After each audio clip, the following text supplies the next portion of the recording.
السلام عليكم ورحمة الله وبركاته. أصحابتا شربتا لي وسلامتي المركورة مالو بعد جوجتان iyo si walba idin soo gaaray muuqaalka quruxda badan leh. Dabcan dhulkan aad u jeedaan quruxda badan leh ee ku haboon deegaanka iyo dalxiiskuba waa dhul iib ah, waa beec. Dhulkan waa dhul siman waliba oo taag ah. Waxaanu ku yaalaa ceelasha biyaha gaar ahaan Hormuud Dooraale qofka yaqaana. Ceelasha ayaa waxaa looga baxayaa dhinaca koonfur ama jasiira xaggeeda. waa dhul aad u qurux badan dalacaad ah oo halkaas hadda aan ku qabanay kaamira u jeedaan Muqdisho wey kor baa laga arkayaa. sidoo kale ceelasha kor laga arkayaa. dhammaan waa dhul taag ah oo buur camal ah oo dhul siman oo taag oo fiican. qiimaha uu dhulkaas maraya hadda waxa weeye waa waliba ilo uu leeyahay dhulka uu soo jeedaa ilada uu leeyahay.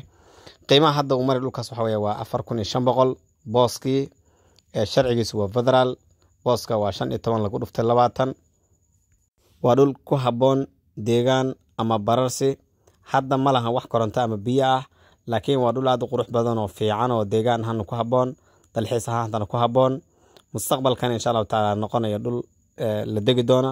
hadda deegaanka uu dhow yahay oo kama fogo ceelasha waxaad moodaa inuu ka fog yahay 1 kiiloomitir waxaan ka badnayn. marka loo fiiriyo istiraatiiji ahaan iyo siduu u yaalana waa dhul aad u qurux badan. lambarka degla soo xiriir karta waa eber 6 9 eber eber ama eber 6 5 16 69 sharci ahaan waa nadiif. sharcigiisu waa federal. saaxiibada gaarsii qofka soo danayna maasantahay.